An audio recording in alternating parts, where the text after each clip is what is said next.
Bueno, aquí hay una presencia de Dios muy bonita. Vamos a honrarlo mientras terminamos con esta parte de la oración, de la adoración. Amén. Señor, te damos gracias. Bendecimos tu nombre, Señor, y te glorificamos. Tú eres fiel, Señor, y para siempre es tu misericordia.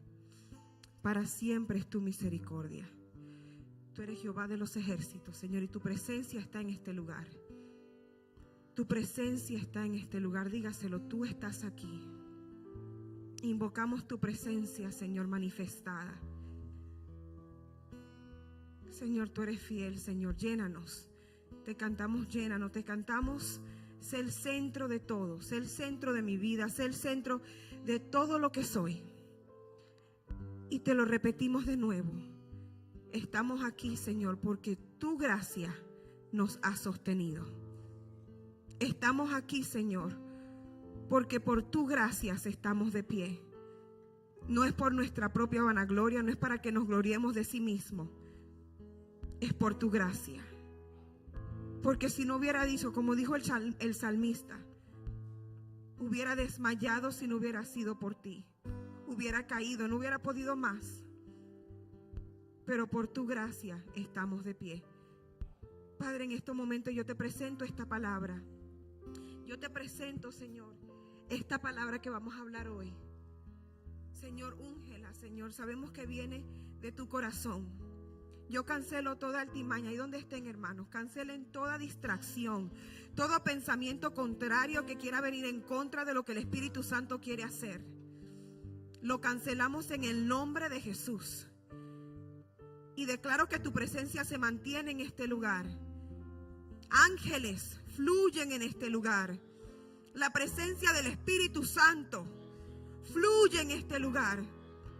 Espíritu Santo, tú eres libre de moverte como desees. Atamos, cancelamos todo plan satánico que quiera atacar las mentes, con preocupaciones, con pensamientos de distracción. Lo cancelamos en el nombre de Jesús. Y yo declaro un entendimiento sobrenatural para tu palabra, un discernimiento, un rendimiento de espíritu a cada persona en este lugar. En el nombre de Jesús. Declaramos, Señor, que tú estás aquí. Bendecimos tu nombre en el nombre de Jesús. Amén y amén. Pueden tomar sus asientos, hermanos. Dios les bendiga a todos. Dios les bendiga. ¿Cómo están? Yo sé que han sido quizás un fin de semana largo, pero aquí estamos por la gracia de Dios. Amén.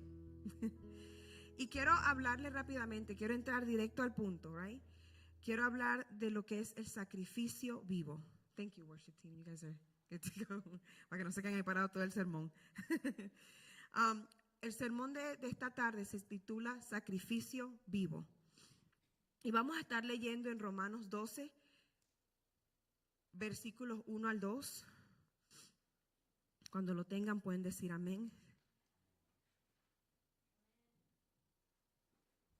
Amén. Si nos podemos poner de pie para leer su palabra. Amén. Yo voy a estar leyendo de la versión Nueva Traducción Viviente. Y dice así, en el nombre del Padre, del Hijo y del Espíritu Santo. Por tanto, amados hermanos, les ruego que entreguen su cuerpo a Dios por todo lo que Él ha hecho a favor de ustedes. Que sea sacrificio vivo y santo. La clase de sacrificio que a Él le agrada. Hay un tipo de sacrificio que le agrada a Dios. Y es el sacrificio que es vivo y santo.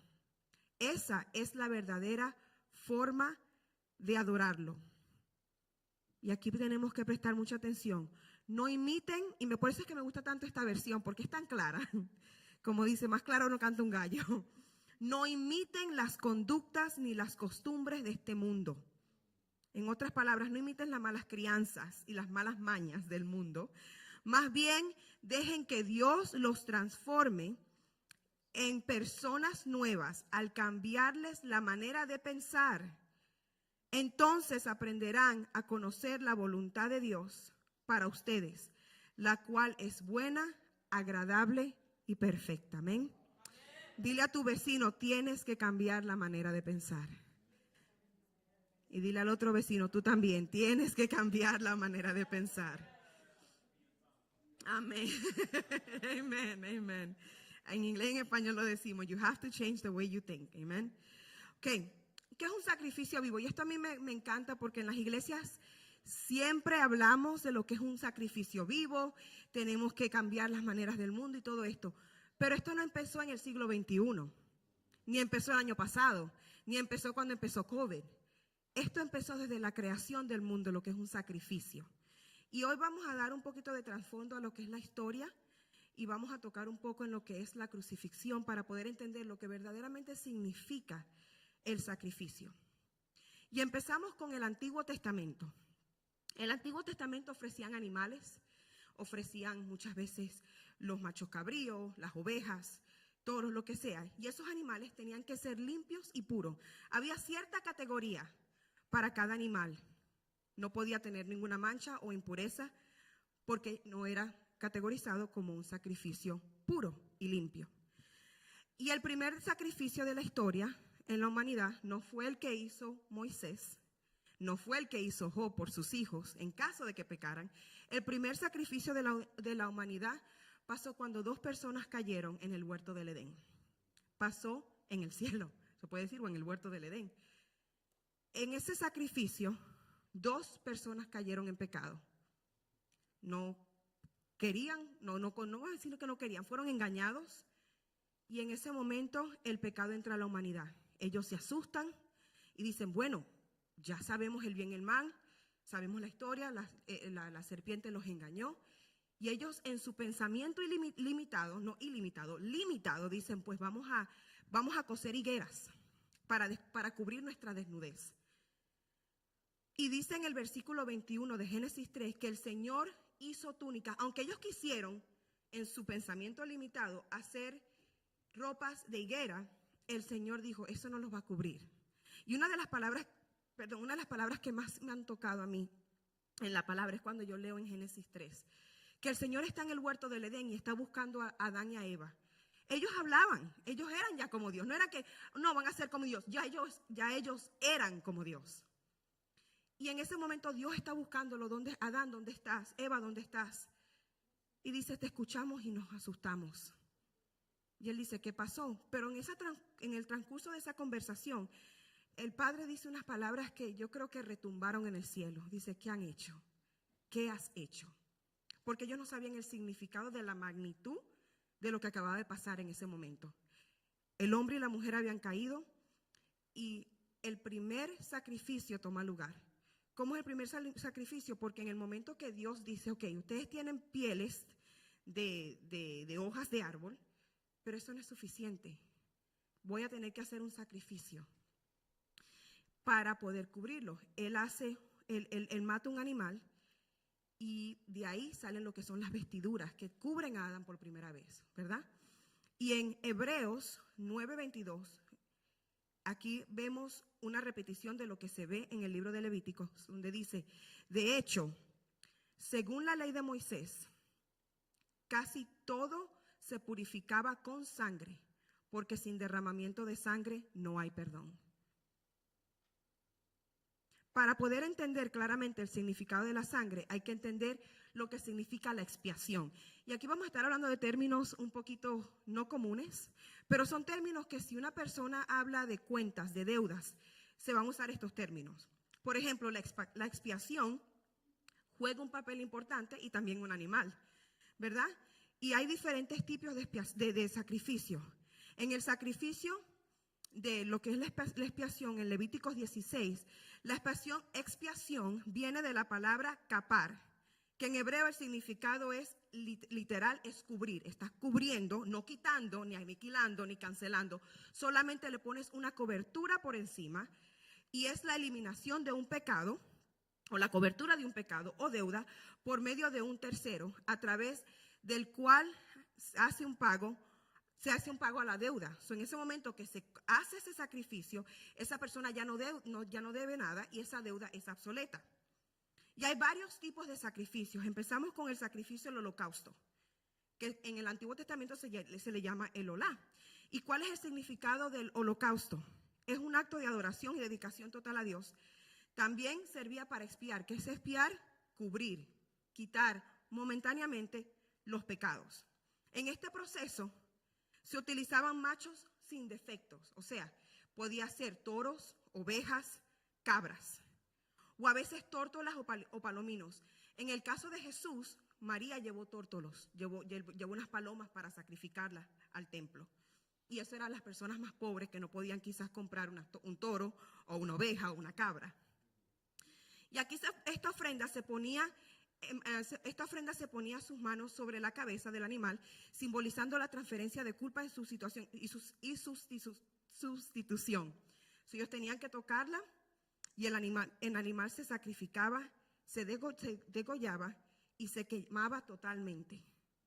Esto es lo que se llama el burnt offering en inglés, o el holocausto. ¿Por qué? Porque se quemaba totalmente.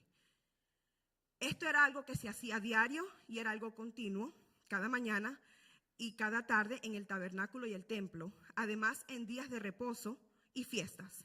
El holocausto simboliza la consagración, ya que el animal era totalmente consumido por el fuego, lo que significa que el adorador no se quedaba con ninguna parte. En algunos sacrificios vamos a ver que sí se daban ciertas partes para que se lo comieran o para que lo distribuyeran entre las diferentes personas, pero en esta parte todo era consumido por el holocausto, ¿verdad? Y en el principal reglamento esto se encuentra, ustedes lo pueden leer, los animo a que lo lean, en Levíticos 1, 6, del 8 al 13. Y ahí se establece que el fuego del altar debía mantenerse encendido día y noche. Otra de las ofrendas que también, o el sacrificio que se ofrece, era lo que es la ofrenda del pecado, o como se le decía, el chatat. La ofrenda del pecado que describe en Levíticos era un sacrificio bíblico para expiar transgresiones involuntarias o por ignorancia. Quizás esta fue una de las ofrendas que ofreció Job por sus hijos. Voy a ofrecer este animal en caso de que hagamos pecado o que haya algún tipo de pecado. Y esto, lo que pasaba aquí, se buscaba por purificación de perdón, implicaba la sangre de un animal o harina sobre el altar, simbolizando la transferencia de culpa. Se le pasaba la culpa es mía, se le pasa al animal, y al animal morir se purificaba el santuario. ¿Y cuál era el propósito de esto? De nuevo, la palabra expiar, cubrir el pecado por algo que tú no sabías. Tú estás pidiendo perdón en caso de que yo hubiera pecado, ¿verdad? Y como mencioné, en este tipo de sacrificio se le ponía la mano sobre el animal, o al toro, el macho cabrío, los corderos, lo que sea, los pichones, y se sacrificaba el sacerdote, usaba la sangre para ungir los cuernos del altar. A diferencia de otros sacrificios, la sangre de la ofrenda del pecado tenía un poder expiatorio específico para el lugar santísimo. En otras palabras, el templo tenía 3 lugares. El lugar más adentro, donde entraba el sacerdote, aquí se hacía este sacrificio. Solamente podía entrar el sacerdote y él tenía también que ser puro, porque si no, también podía fallecer. Era una cosa bien intensa, ¿verdad? Entonces, este sacrificio pasaba en el lugar santísimo el día de la expiación, o como se le dice en Yom Kippur. Y eran para todos los tipos de pecadores, ¿verdad? Y el simbolismo de esto era la gravedad del pecado y la necesidad de purificación antes de acercarse a Dios. Nadie podía pasar aquí altar, esto yo no podía hacerlo antes de Cristo. Un sacerdote no podía entrar al lugar santo antes de Cristo, era imposible.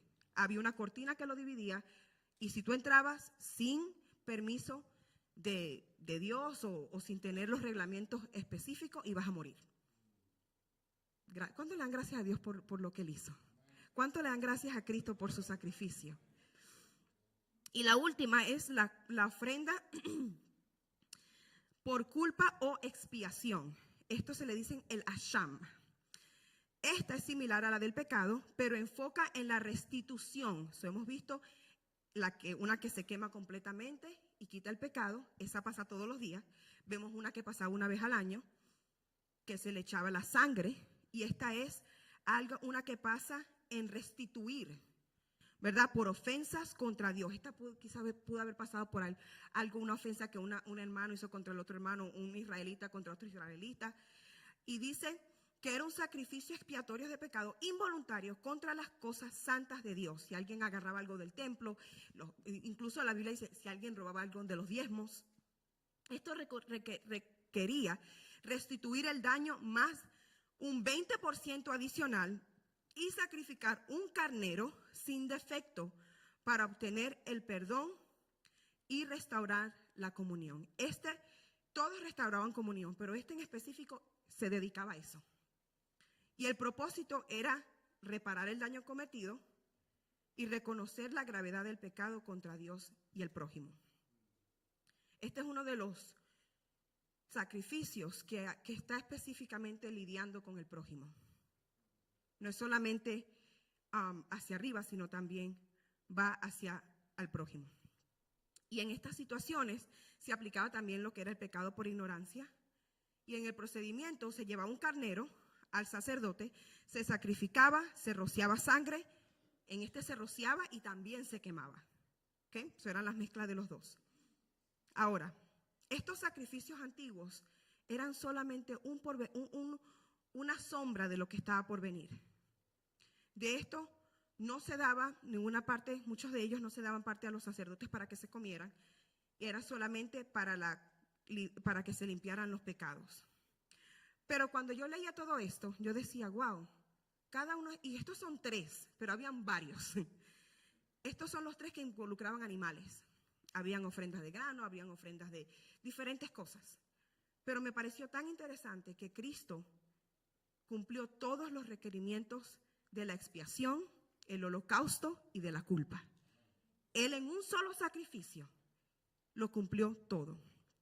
Y en Hebreos 10, versículo 11 al 8, dice, al 18, perdón, ciertamente todo sacerdote está día tras día ministrando y ofreciendo muchas veces los mismos sacrificios que nunca pueden quitar los pecados. Pero Cristo, alguien diga, pero Cristo, habiendo ofrecido una vez para siempre un solo sacrificio por los pecados, se ha sentado a la diestra de Dios. Voy a repetir esa oración porque esto hace la diferencia. Pero Cristo, habiendo ofrecido una vez para siempre un solo sacrificio por los pecados, se ha sentado a la diestra de Dios. De ahí en adelante, esperando hasta que sus enemigos sean puestos por estrado de sus pies. Porque con una sola ofrenda hizo perfectos para siempre a los santificados. Hermanos, no dejen que el diablo le mienta. No dejen que le diga, tú no eres esto, tú tienes que hacer yo no sé qué, tienes que hacer A, B y C. No permitas que el diablo te hable mentiras. Tú no tienes el poder. Tú fallaste ayer, tú no oraste anoche, tú te levantaste tarde, perdiste la hora. Voy a repetir lo que la palabra de Dios dice. Cuando el diablo venga como una inundación, ustedes le repiten esto. Porque con una sola ofrenda hizo perfectos para siempre a los santificados. Yo soy santificada, usted es santificado. Y nos atestigua lo mismo el Espíritu Santo. Porque después de haber dicho, este es el pacto que haré con ellos. ¿Quién dijo esto? Cristo. Después de aquellos días, dice el Señor, pondré mis leyes. Ya las leyes no estaban en tabletas. Moisés le dio una rabia tan grande que las rompió. Se rompió la ley, no hay ley, no se había ley. Dios otra vez volvió a escribir la ley. Ya no hay leyes en tabletas, está en nuestros corazones. No hay excusa, no hay excusa. Pondré mis leyes en sus corazones. Tú cargas la ley de Dios en tu corazón y en sus mentes las escribiré. Y añade en el versículo 17, y nunca me acordaré de sus pecados y transgresiones. Para de recordarle a Dios cuántas veces tú has fallado. Para de vivir en condenación y en culpa. Ya Dios pagó, Cristo pagó el precio por todo. Y esto no es algo literal, esto no es algo, qué sé yo, no, perdón, esto no es algo simbólico. Esto es algo literal. Nunca más, esto es lo que Dios te dice a ti hoy, nunca más me acordaré de sus pecados y transgresiones. Si Dios no se acuerda de nuestros pecados y transgresiones, ¿por qué nosotros nos acordamos tanto y se lo recordamos a Él? Y no solamente eso, sino que le recordamos la falla de los otros. Ya Dios no se acuerda de las transgresiones. No hagamos el trabajo del diablo. Él es el acusador de los hermanos. Nosotros somos los que nos ponemos en la brecha por los hermanos. Pues donde hay remisión de estos, no hay más ofrenda por el pecado. Ya basta, ya Cristo lo dio todo. Y esto me lleva a mí ahora a la crucifixión. Porque para poder entender todo esto del sacrificio vivo y todo lo que tiene que ver con la sangre de los animales y lo que cubría y lo que quitaba, tenemos que entender y poder agarrar, no solamente con entendimiento, sino nuestros corazones, qué fue lo que hizo Jesús por nosotros. Yo crecí en la iglesia, hermano, y no siempre, pueden preguntarle a mi esposo, a mi mamá, a mi suegra, todos los que me vieron crecer, no siempre me importaba la crucifixión. Yo no siempre le prestaba atención a los sermones. Y cuando pasaban la Santa Cena, yo decía, ok, gracias, Señor. Pero llegó un día que yo dije, gracias, Señor, porque solamente tú pudiste hacer ese sacrificio. Y tenemos que agarrarlo, entenderlo en nuestros corazones, lo que Dios, la magnitud de lo que Cristo pasó. No solamente una vez al año con el día domingo de resurrección y el viernes bueno, viernes santo. Esto es todos los días de nuestras vidas. Por más malo que se vea la situación, gracias, Señor, porque tú moriste por mí. Gracias porque hoy tengo remisión de mis pecados. Gracias porque más nunca te acordaste de mis pecados. Gracias porque tú estás conmigo. Gracias porque tú has puesto tu ley en mis corazones. Gracias porque has hecho un nuevo pacto y en él caminaré yo. Y lo primero que pasó antes de la crucifixión fue algo que Cristo dice que él sudó algo como gotas de sangre. Pero en sí hay una condición que se llama hematidrosis. Y eso es algo que la ciencia reconoce como sudor de sangre. ¿Y qué pasa? Ahí es cuando hay una persona que pasa por una angustia tan extrema, pero tan extrema, que su estrés físico o emocional rompe los capilares sanguíneos que rodean las glándulas sudoríparas, o en otras palabras, las glándulas del sudor se rompen y empiezas a botar sangre, porque es tanto el extremo de angustia, tanto la presión, tanto el estrés. Yo creo que aquí nadie ha pasado por eso, pero es tanta la fuerte condición emocional que tus vasos sanguíneos se rompen y empiezas, en vez de botar sangre, en vez de botar agua, empiezas a botar sangre. Esto pasa cuando las personas están bajo un extremo estrés. ¿Y cuál es el significado de todo esto? Esto se interpreta como la aceptación de Jesús a su sacrificio. En este momento Jesús tenía una decisión. Él tenía opciones. Él no lo hizo porque, que él es Jesús, él podía hacer, no. Él tenía opciones. Él podía haber dicho, ¿sabes qué, Señor? Hasta aquí llegué. Manda ángeles, no voy a hacer esto. No me importa que se mueran. Vamos a acabar con la tierra. Él no dijo eso. Él dijo que se haga tu voluntad y no la mía. En ese momento él aceptó la carga del llamado. En ese momento él entendió, ok, yo no quiero, él era humano. No es que él era 100% Dios, él era 100% hombre. Él se despojó de sí mismo, lo dicen en Filipenses 2. Él no era solamente Dios, él era 100% hombre. Él sintió como hombre y todo lo que hizo lo hizo con el poder del Espíritu Santo aquí en la tierra. Y en este momento Jesús entrega su voluntad y el peso de la redención cae sobre él, reflejando su plena naturaleza humana al experimentar un dolor profundo, tan profundo, pero también su obediencia al Padre. Y en Hebreos dice que él aprendió sufrimiento por la obediencia. Él aprendió lo que era la obediencia por el medio del sufrimiento. No fue que él falló, es que lo hizo siempre perfecto. Después llegamos a lo que es el azote. Y hay yo les mandé una foto de lo que es un azote, la foto de esto. Y esta es una pequeña ilustración. Yo sé que hemos visto la Pasión de Cristo, algunos que no la quieren ver todavía, está bien, no, nadie lo juzga. Pero en el azote, ¿verdad? Se utilizaba un instrumento que se llamaba el flagrum romano. Como ustedes ven, tiene varias partes, ¿verdad? Es un látigo con múltiples correas que contenían piezas de huesos, porcelana y metal para desgarrar carne. Específicamente, ellos empezaban con las piernas, los brazos y la espalda. Cuando ellos empezaban a empezar los primeros latigazos, esto causaba hemorragias graves, obviamente, por la sangre. Pero este tipo, para que tengan una imagen, pueden cerrar los ojos e imaginarse, este tipo de castigo primero cortaba las primeras capas de la piel, después la segunda capa empezaba con los músculos y después seguía con los tejidos y las capas de grasa bajo nuestros cuerpos, bajo el cuerpo de él. Esto era una tortura romana. Y cuando esas capas eran traspasadas, los músculos y tejidos empezaban a ser expuestos. Llegó un punto que ya Jesús ya no tenía piel, lo que tenía era huecos. Sus huesos estaban expuestos, sus vasos sanguíneos rotos, lo que significa que la sangre que se había derramado era extrema. Era una cosa de otro mundo.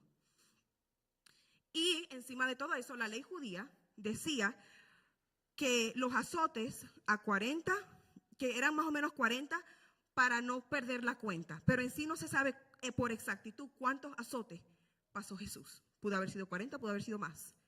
Se asumen que fueron 39 más 1, 40, pero, y esto esto es sin explicar, ya le habían arrancado la barba, ya le había pasado por otros tipos de abusos que quizás no están ni siquiera grabados en la Biblia. ¿Y cuál es el significado teológico? Para el cristianismo, este sufrimiento cumple la profecía en Isaías 53. El castigo que me trajo a mi paz estuvo sobre él, y por sus llagas yo soy sanada. Esto no incluye las burlas, los insultos psicológicos y emocionales, además del castigo físico. Los soldados colocaron una corona, pero antes que enseñamos la corona, siempre pensamos que la corona es alrededor. Y yo había visto una corona, pero esta es la corona, ¿verdad? Esta es la corona de una realeza, de un rey o una reina. ¿Ves? Es redonda, cubre toda la cabeza. Y de igual manera, you can go to the next one, la corona de espinas cubría toda la cabeza. Se cree que su corona en verdad era así. Y que cuando se la pusieron, se la encajaron y lo martillaron en la cabeza. Eso fue lo que pusieron sobre la cabeza de nuestro rey. Nos encantaría decir que fue, ay no, qué bonita, la otra corona, la roja. You can go to the back one, to the other crown. Sería chévere decir, esa fue la corona con la que él se fue al cielo. Esa es la corona que nosotros vamos a, quizás algo así, quizás algo más, esa no es nada en comparación a lo que vamos a recibir en el cielo. Pero esa no fue la que él recibió fue la próxima. Esta corona era como un casco, pero ya entendemos por qué era como un casco. Y se cree que esta era la que usaban los romanos. Y dice que era un casco de espina que cubría la parte superior del cráneo, causando heridas profundas en el cuero cabelludo. Las coronas eran largas, eran como las puntas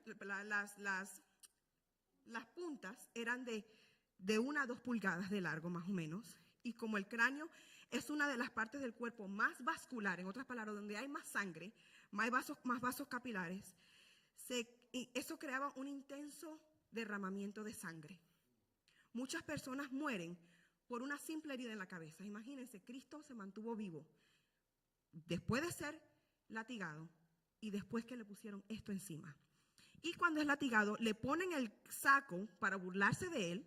Si tú eres el rey, he aquí el rey de los judíos. Y le arrancan esa capa, que al arrancarle la capa, también le arrancan piel. Porque el dolor, ya su piel estaba guindando. Esto es lo que pasó a nuestro Jesús. Y mi oración es que podamos entender que no fue cualquier sacrificio. Ningún animal en el Antiguo Testamento fue tratado como fue tratado Jesús. Y la cruz, cuando llegamos a la cruz, cuando alguien cargaba esta cruz, dice que la cruz era aproximadamente 110 libras, más o menos. Germán, ¿cuánto tú pesas? Más o menos. Vamos a suponer que Germán pesa que 100 libras. Yo es por darle, es más pesado que Germán. Sí, ese era el peso que estaba sobre él, sobre sus llagas, sobre sus cortadas, sobre la corona, sobre los huesos que ya estaban expuestos. Y así él caminó una vía dolorosa que era bien larga, bien larga. Y por eso es que Jesús necesitaba ayuda para cargar la cruz. Y en el momento que quizás él se tropieza y cae, eso no es algo que nada más lo ponen en la pasión de Cristo. Él caía porque no tenía fuerza. No solamente caía y se daba, su corazón golpeaba el pavimento y creaba heridas internas cardíacas que no sabemos lo que pasaba. En un buen momento, si Jesús hubiera llegado a un hospital, como quiera no iba a lograrlo, porque era demasiado la sangre y era demasiado la hemorragia y todo lo que estaba pasando por su cuerpo. Después de eso llegamos a lo que es los clavos en sus manos. Y si ven, los clavos no fueron directamente en sus palmas, fueron en sus muñecas. Y ahí duele más, porque hay varios nervios. No sé si alguna vez ustedes han tenido un dolor de muñeca. Duele. Los clavos se fijaron en las muñecas entre el nervio cubital y radial, o las zonas más fuertes capaces de sostener un peso. Quizás se ponían en otras partes de las manos, se podían desrasgar. Pero en este lado podían los huesos aguantarlo y también los nervios. Y el dolor era un dolor totalmente insoportable. En adición, el nervio mediano está en esta área de la muñeca. Habían 3 nervios que traspasaron. Y no solamente eso, ellos están guindando. No hay manera de mantenerse de pie. Ellos guindan. ¿Por qué? Porque también sus pies fueron clavados. Fue un pie encima del otro.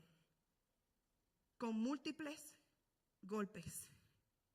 Y las evidencias arqueológicas soportan o apoyan que se usó un clavo de 11.5 centímetros para cada pie. Sabemos que él murió crucificado, fue crucificado en el Gólgota y fue una crucifixión romana. Esto no solamente lo dice la Biblia, lo dicen los libros históricos. Y se registra un juicio a un hombre llamado Yeshua. Esto pasó. Si ustedes quieren hablar con alguien de lo que es la Biblia y decirle, no, esto es real. Hay libros históricos que narran los datos de ese día. Un hombre llamado Yeshua que fue juzgado por el Imperio Romano y matado. Él fue asesinado. Él fue asesinado. Como si esto no fuera suficiente, le traspasan una lanza a su costado. Si Jesús hubiera estado vivo, él no hubiera sobrevivido a la lanza. Dice que en esa parte donde le traspasan el costado, es un lado donde se derrama mucha parte porque hay agua que viene del corazón. Y el derrame sería pericárdico y se refiere a la acumulación de líquido o fluido en el saco o espacio pericárdico. En otras palabras, en el lado del corazón, debajo de la costilla. Lo que pasó a Cristo no fue fácil. Él decidió morir por nosotros. Cristo era Dios, se hizo hombre, pero se limitó a ser humano. Y por lo tanto murió como humano. Él no murió como Dios. Él murió como humano. Y esta no fue algo que lo obligaron, los mataron los romanos, los mataron los judíos, no. Esta fue su decisión. Cantamos la canción siempre. La cruz fue tu decisión y la cruz fue su decisión. Él fue el sacrificio vivo, pero no solamente vivo, fue el sacrificio perfecto. Por eso es que tenemos que ser transformados hasta que Cristo sea formado en nosotros. Dile a la persona que está a tu lado, sé transformado hasta que Cristo sea formado en ti.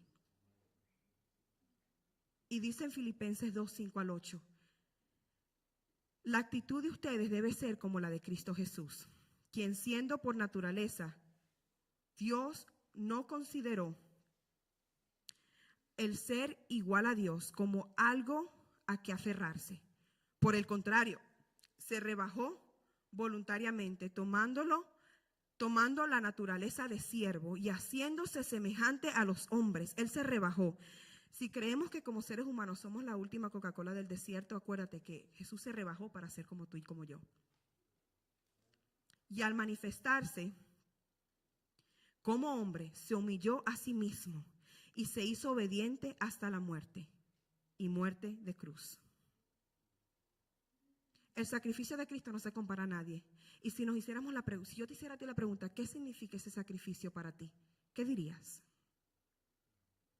¿Qué tú piensas de lo que Él hizo? Yo sé que para mí en un momento significaba otra historia bonita.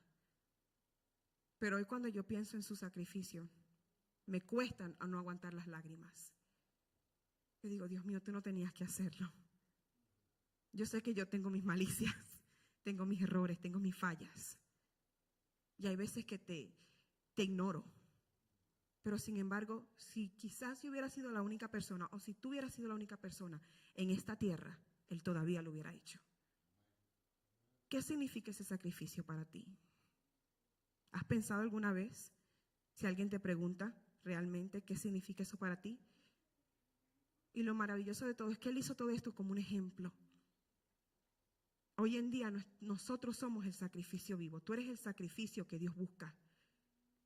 Tú eres el sacrificio que Dios anhela.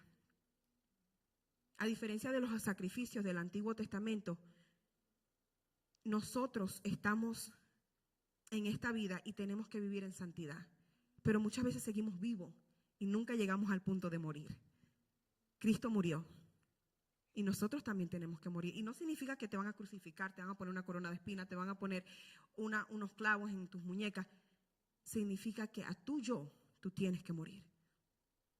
Tu manera de ser, tus deseos carnales, renovación mental, servicio activo ante Dios, adoración de corazón, porque se acercan los días y ya estamos en ellos, donde el Espíritu de Dios busca a alguien que lo adore en espíritu y en verdad.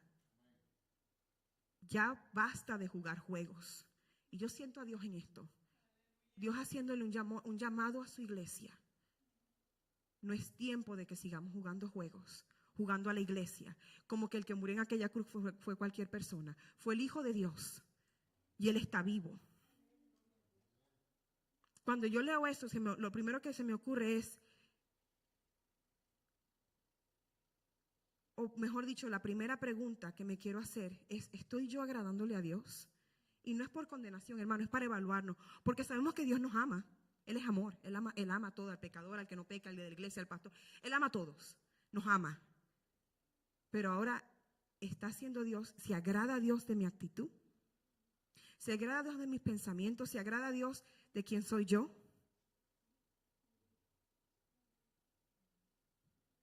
¿Y qué significa lo que es una adoración real o un culto racional? Y esto se puede traducir como una adoración. No solo se trata de venir a los servicios los miércoles, los grupos de vida. No solo, porque si para eso Cristo murió, está fácil. Qué fácil, venimos los miércoles, tenemos el centro de recursos comunitarios, venimos los domingos, perfecto, cualquiera puede venir a la iglesia. Cristo no murió para que tú vinieras a la iglesia. Cristo murió para que tú vivieras por Él, hicieras discípulos.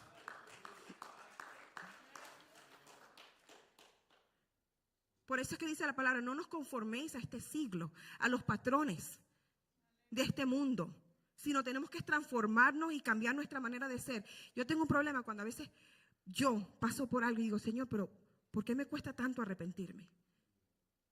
El arrepentimiento tiene que ser rápido, el cambio tiene que ser rápido, porque Él se lo merece.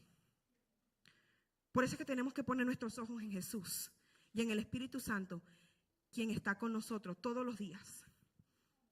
Y como mencioné, en Juan 4:23 dice, pero se acerca el tiempo, de hecho ya ha llegado, cuando los verdaderos adoradores adoran al Padre en espíritu y en verdad. El Padre busca personas que lo adoren de esa manera, pues Dios es espíritu. Por eso todos los que lo adoran deben adorarlo en espíritu y en verdad.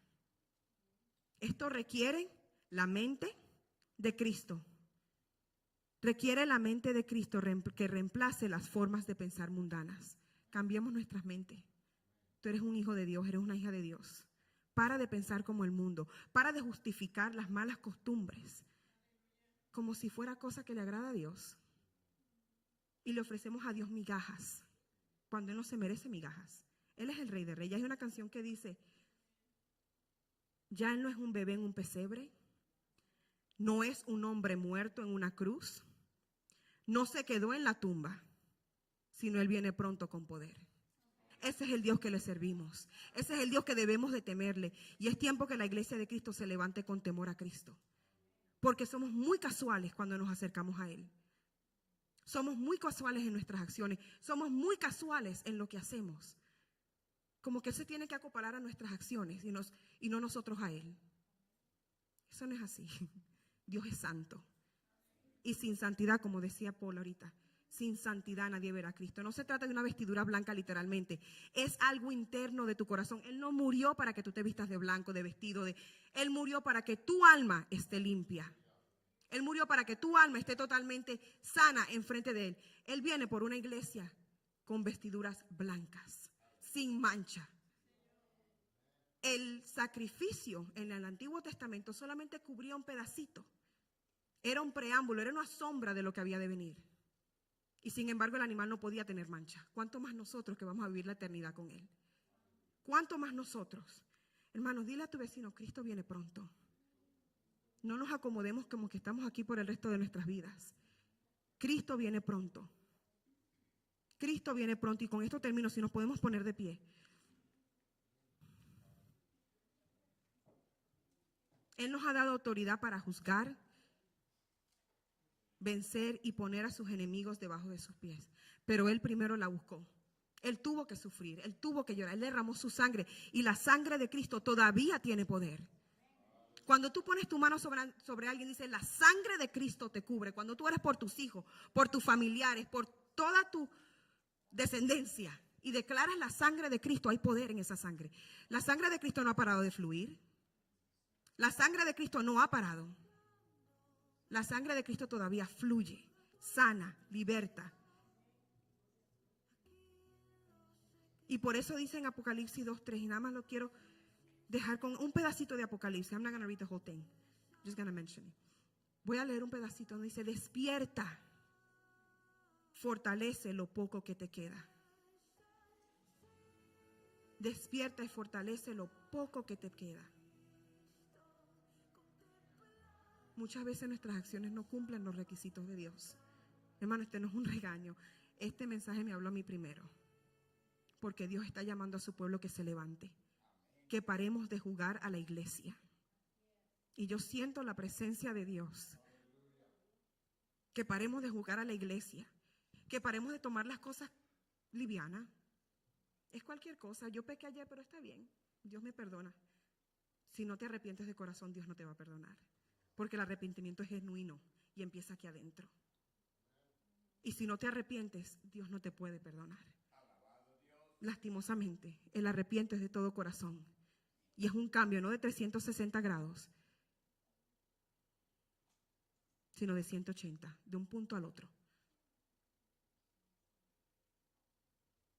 Queridos hijos, dice en Gálatas 4:19, por quienes vuelvo a sufrir dolores de parto hasta que Cristo sea formado en ustedes.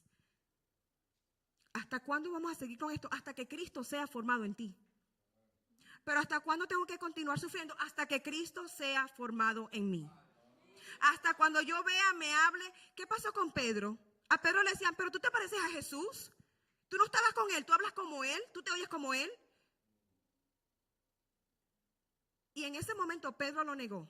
Y dice que Pedro miró a Jesús y lloró amargamente porque él sabía la magnitud de lo que él había hecho. Pero de esa misma manera me encanta porque dice, tú te pareces a Jesús. Tú hablas como Jesús, tú caminas como Jesús, tú perdonas como Jesús. Eso es lo que tenemos que hacer nosotros. Hasta que Jesús sea formado en nosotros. Y Pedro dice, no te quejes como que estás botando sangre. No has llegado al punto, y también lo dicen en Romanos, no has llegado al punto de derramar tu sangre por el arrepentimiento. Y en la iglesia de Cristo en Estados Unidos está muy cómoda, muy cómoda. Dios demanda que busquemos de Él, sea lo que sea, cuéstenos lo que nos cueste. Nos cuesten las comodidades, que tenemos, lo que sea. Pero Dios está buscando un pueblo que lo busque en espíritu y en verdad. Y en este momento quizás están esperando que llegue el grupo de adoración, pero cuando yo me preparaba para este sermón, yo decía, Señor, yo puedo hablar del sacrificio vivo y hablar lo que tú demandas, las cosas A, B y C. Pero el Señor dijo, yo nada más los quiero a ellos. Yo quiero una reconciliación con mi pueblo. Yo quiero oírlos. Quiero restaurar.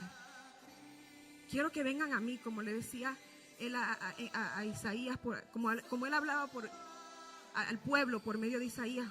Ven, habla conmigo, quéjate conmigo, dime cómo te sientes. No me des la espalda. Digo, Señor, pero hay tantas cosas bonitas en este país. Yo nada más quiero hablar con ellos. Dales un tiempo para que hablen conmigo. Y yo sé que acá hay muchos que oran, que claman a Dios y se meten con el Señor. Pero este es un momento donde vamos a darle un tiempo al Espíritu Santo. Que Él haga lo que Él quiera, como quiera. El altar va a estar abierto. Le pedí permiso a Sammy. Sammy, esto es lo que queremos hacer. No es por mi idea, porque yo tenía otra cosa en mente. Pero cuando el Señor me dijo eso, yo me tuve que arrepentir ante Él. Decirle, Señor, perdóname. Perdóname porque yo sé que te he fallado. Así que ahí donde estén, cierren sus ojos. El altar está abierto, pueden salir, pueden orar en otras bancas, está totalmente abierto para que ustedes hagan como deseen. Aún las personas que están, even those of you that are up there in the media. This is a time for you and the Holy Spirit. Este es un tiempo para ti y el Espíritu Santo.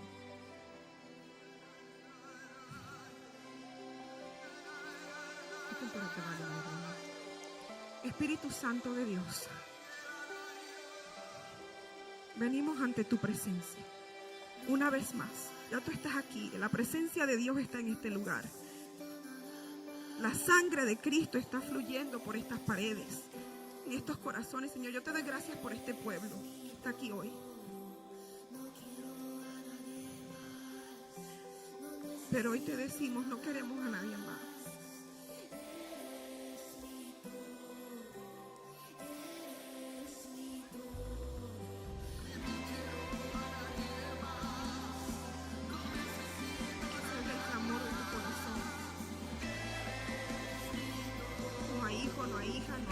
Esposa o esposo, esto es entre tú y Dios. No hay primos, nada, esto es entre tú y Dios. Derrama tu corazón y dile, Señor, te necesito. Hay veces que no sé cómo andar en este caminar, hay veces que no entiendo, hay veces que no me explico, hay veces que te fallo y siento que te enojas conmigo. Hay veces que yo me enojo, aún con otras personas. Hay veces que yo fallo. Quiero seguir caminando y quiero aún creer en tu palabra, pero a veces es difícil. Oh, Espíritu Santo, háblale a tu pueblo.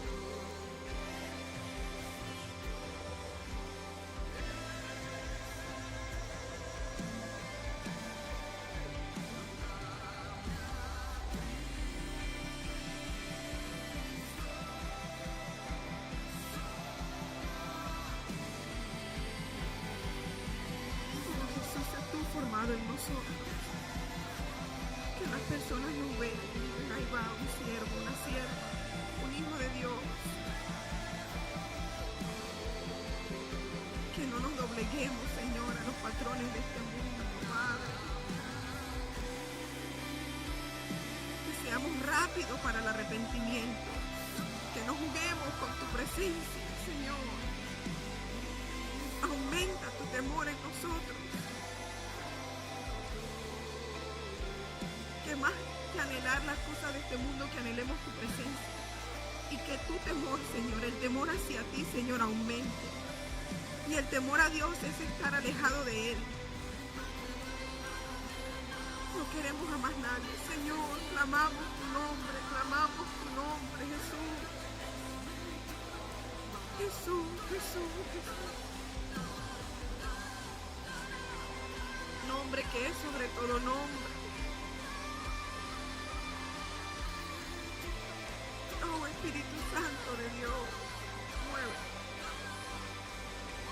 se fue y dijo, me voy, pero les envío un consolador, un consejero, alguien que los va a ayudar, que nunca los va a dejar. Y tú tampoco nos abandonaste, tú fuiste a crear morada para nosotros, Señor, y un día vamos a estar contigo por toda la eternidad. Ayúdanos a serte fiel. Ayúdanos, Señor, a no tirar la toalla. Ayúdanos, Señor, a seguir adelante, a buscarte cada día más. Que podamos entender lo que significa ser sacrificio vivo. Señor, tú pagaste un precio muy caro. Que no te sacrifiquemos vez tras vez tras vez, sino que hay un arrepentimiento genuino en cada corazón, Padre.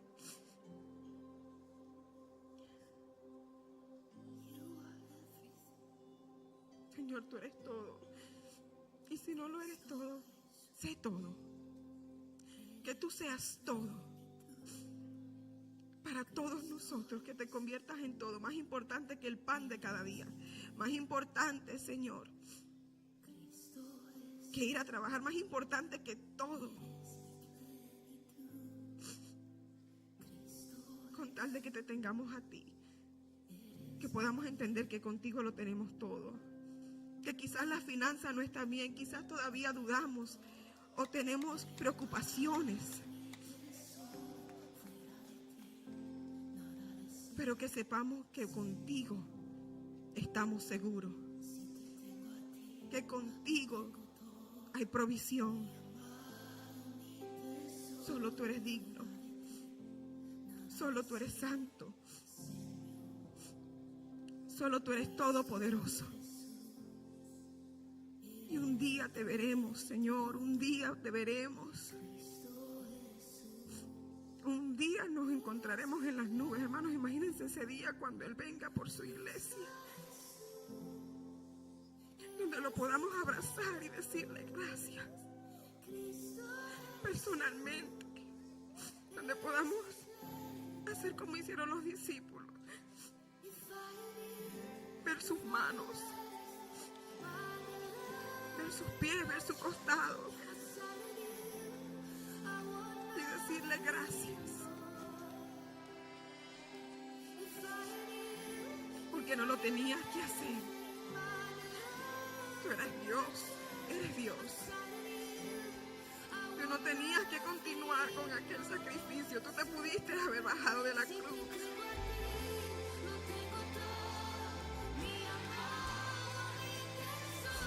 Pero gracias por no bajar. Porque ahora no tengo que esperar una vez al año para que un sacerdote vaya y pida perdón por mis pecados. Porque no me hace falta buscar un animal, un ternero, una oveja, una paloma. Sino ahora tengo acceso. El velo se rompió. El velo se rasgó. Y nosotros que antes no éramos de la promesa podemos tener acceso a tu trono, al lugar santísimo, que está lleno tu presencia. Y un día moraremos contigo por toda la eternidad. Señor, ayúdanos a estar listos.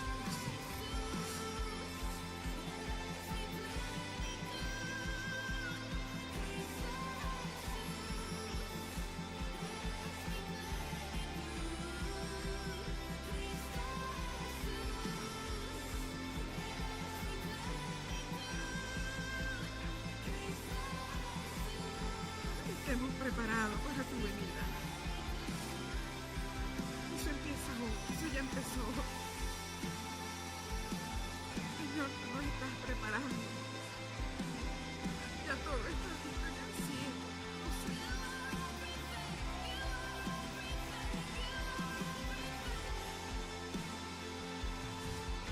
Ayúdanos a ser fieles hasta que tú regreses, hasta que tú seas formado en nosotros. Y no solamente que nosotros los podamos ver, que otros vean a Cristo. Que hasta el mismo infierno vea a Cristo en nosotros. Que cuando nos levantemos el infierno tiemble. Porque se levantó un hijo, una hija de Dios. Alguien que ama con locura como tú amaste. Alguien que ama sin ningún tipo de rechazos. Que seamos como tú. Al final del día eso es lo que importa.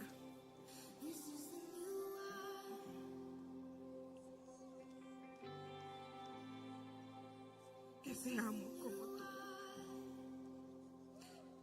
Tú eres fiel, tú eres bueno, tú eres justo, tú eres recto. Y un día vas a regresar con poder para poner a nuestros enemigos bajo tus pies, a tus enemigos bajo tus pies. Tú eres el único que vive. Hay muchos dioses, hay muchas religiones que declaran tantas cosas, pero tú eres el Dios viviente. Tú eres el Dios que murió y que resucitó y que está vivo. Él está vivo. Su tumba está vacía.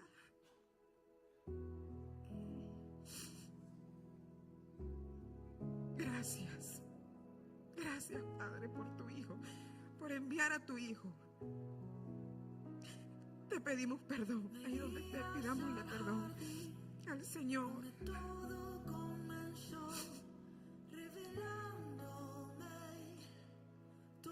Perdónanos, perdóname.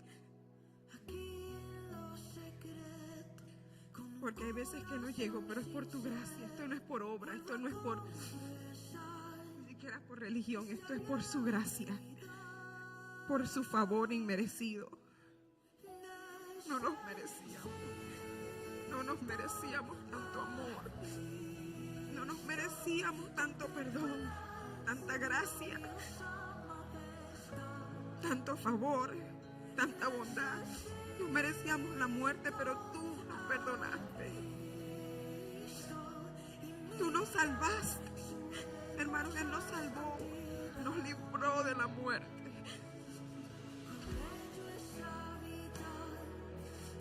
El pecado de mi paz, el castigo de mi paz estuvo sobre Él.